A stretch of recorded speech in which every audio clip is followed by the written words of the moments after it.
Salut, là je repeins la Dame de Fer depuis très tôt ce matin. Ça fait 35 ans qu'elle est là, depuis 1889. Allons voir comment elle a été construite.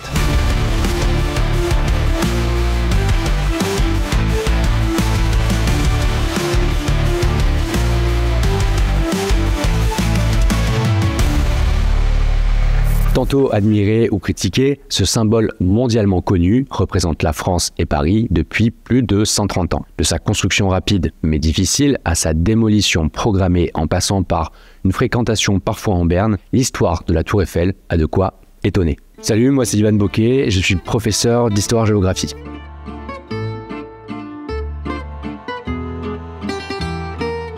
Il faut savoir que notre emblème national a bien failli s'appeler la tour Bonnighausen, qui est le nom d'origine de Gustave Eiffel, l'ingénieur du monument. Car oui, ses ancêtres sont allemands et viennent de la région d'Eiffel, dans l'ouest de l'actuelle Allemagne. Sauf que s'appelait Bonnighausen dans la France des années 1870, après l'humiliante défaite contre l'Allemagne de 1871, ça marque mal et c'est mauvais pour les affaires. Gustave Bonnighausen demande à changer de nom pour faire plus français et choisit donc Eiffel. Et ensuite, quel est l'intérêt d'édifier un tel ouvrage dans Paris ? Alors, il y a plusieurs raisons à cela. La première est économique. Au début des années 1880, la France traverse une importante crise économique du fait de la Grande Dépression de 1873 à 1896, mais aussi et surtout du crash boursier de 1882. Il y a une deuxième raison, plus politique cette fois-ci, puisque la Troisième République est jeune et fragile et doit se renforcer à l'aide d'une économie plus forte notamment. Cela doit être permis par de grands travaux qui donnent des emplois, comme par exemple mettre au point une exposition universelle qui emploierait des milliers de travailleurs directs et indirects. La troisième raison est plutôt liée à la religion, car l'époque est à l'anticléricalisme et à la lutte contre le catholicisme. Donc la République cherche à construire un bâtiment qui dominerait Paris et dépasserait la basilique du Sacré-Cœur, qui était alors en construction. Et ça tombe bien, les progrès techniques en matière d'architecture en cette fin de 19e siècle, associés à la lutte contre le conservatisme religieux, permettent la montée de nouveaux bâtiments vers les cieux. Les premiers ouvrages en fonte apparaissent à Paris au début du 19e siècle, avec le Pont des Arts sur la Seine. Puis les matériaux deviennent plus souples, résistants et moins coûteux, avec le fer laminé qui est utilisé en 1848 sur l'armature de la bibliothèque Sainte-Geneviève. Un changement radical se produit lorsque le monde découvre l'architecture aérée et lumineuse du Crystal Palace de Londres, édifié pour l'exposition universelle de 1851. Bref, il n'en faut pas plus pour le ministre du Commerce et de l'Industrie, Édouard Lecroix, un républicain, laïque et anticlérical qui souhaite qu'un monument incarnant le savoir-faire technique et scientifique français soit érigé en 1889 pour célébrer le centenaire de la Révolution française. À partir de 1884, l'idée de l'exposition universelle de 1889 est lancée et les croquis et les crayons se mettent en branle dans de nombreux ateliers. C'est notamment le cas dans les bureaux de l'entreprise Eiffel, située à Levallois-Perret. Maurice Koechlin, chef du bureau d'études, et Émile Nouguier, directeur technique, planchent sur une idée audacieuse d'une tour de 300 mètres. Sur le papier, c'est pas incroyable, avouons-le. Ça ressemble plutôt à un énorme pylône. Donc forcément, quand Gustave Eiffel découvre l'esquisse, il n'est pas emballé du tout, mais les deux ingénieurs ne lâchent rien. Ils savent qu'ils ont besoin de lui, de sa réputation et de sa caution. Ils font alors appel à Stéphane Sauvestre, l'architecte de l'entreprise. Et là, tout change. Sauvestre habille le projet.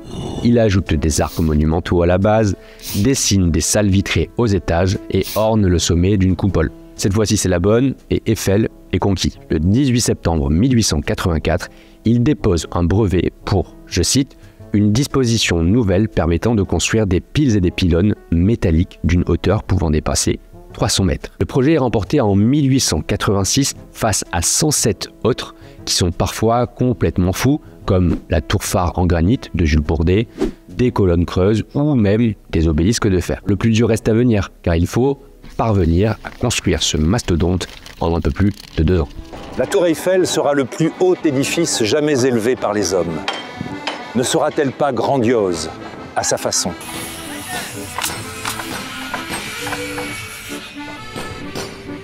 Les premiers coups de pelle sont donnés en janvier 1887 sur un champ de Mars désert, là où se tiendra l'exposition de 1889. 4 énormes fosses de 7 mètres de profondeur sont creusées pour établir les fondations. Le réel problème se situe du côté Seine, car le sol est très humide du fait de la proximité du cours d'eau. Alors les ouvriers doivent descendre dans des caissons métalliques étanches avec de l'air comprimé pour travailler sous l'eau. Et ça, c'est une technique qui est vraiment très révolutionnaire pour l'époque.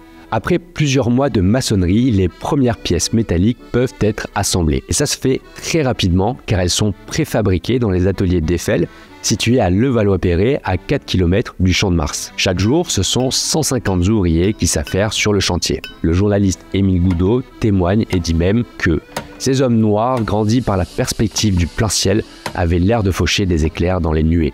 Ils assemblent plus de 18 000 pièces, dont le fer vient de Lorraine. Quelques mois plus tard, à la fin de l'année 1887, les poutres du premier étage peuvent enfin se rejoindre. C'est d'ailleurs là, juste en dessous du premier étage, que sont inscrits les noms de 72 savants célèbres qui ont vécu et travaillé entre 1789 et 1889. Il s'agit évidemment uniquement d'hommes et c'est bien regrettable parce qu'il y a des femmes qui ont contribué au prestige scientifique français à cette époque, comme la mathématicienne Sophie Germain ou la chimiste Marie Curie. Mais à mesure que la tour s'approche des nuages, divers orages la menacent.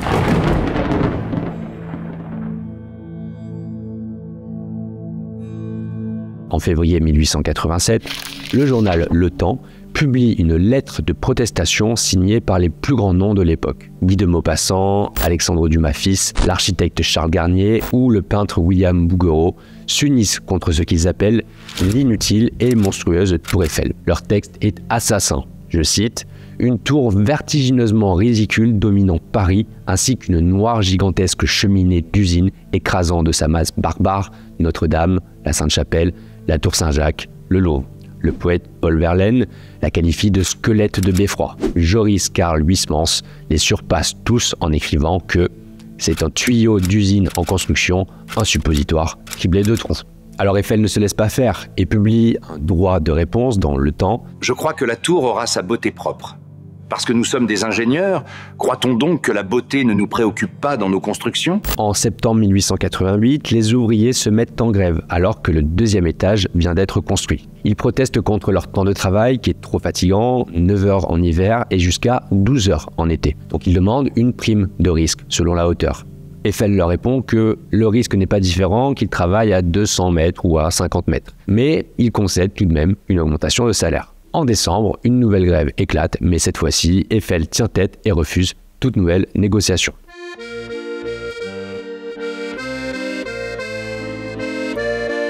Malgré ces critiques et mouvements sociaux, la tour de 300 mètres, comme on l'appelle à l'époque, est achevée le 30 mars 1889. Le drapeau français y est alors hissé. Et les chiffres techniques de sa construction sont édifiants.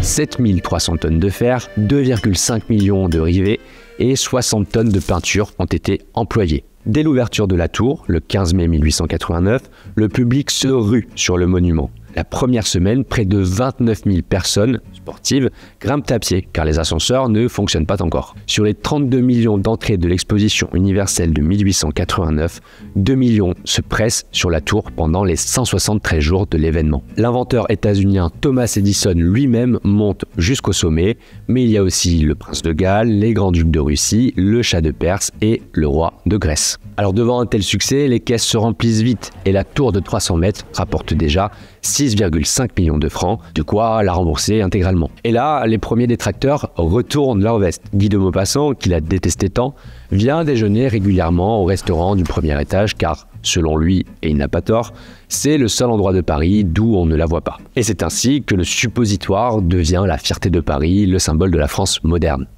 La France sera la seule nation dont le drapeau aura une hampe de 300 mètres.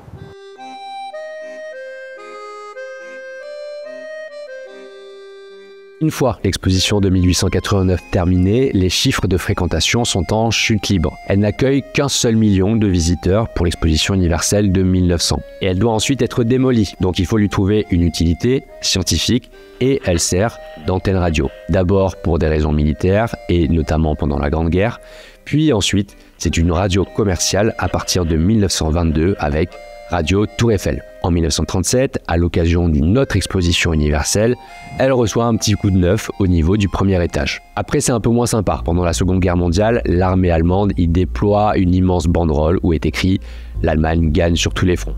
Elle installe également le seul émetteur de télévision fonctionnant en Europe pendant la guerre pour communiquer avec ses troupes. Une fois la paix revenue, en 1959, le troisième étage est totalement réaménagé pour accueillir une antenne de plus de 20 mètres de haut qui permet d'émettre des signaux pour les postes de télévision de plus de 10 millions de personnes. Il faut attendre les années 1960 pour qu'il y ait un regain d'intérêt pour le monument. En 1963, le cap des 2 millions de visiteurs annuels est dépassé, puis c'est 3 millions au début des années 70 et enfin 6 millions en 1998. Sur 57 ans d'exploitation, entre 1889 et 1946, la tour ne reçoit que 18 millions de visiteurs, alors que entre 1947 et 2024, c'est 198 millions, soit 11 fois plus. Quelle que soit la branche que vous avez choisie, dans votre vie future, appliquez-vous à développer un progrès aussi minime soit-il. Vous en ferez un bien général.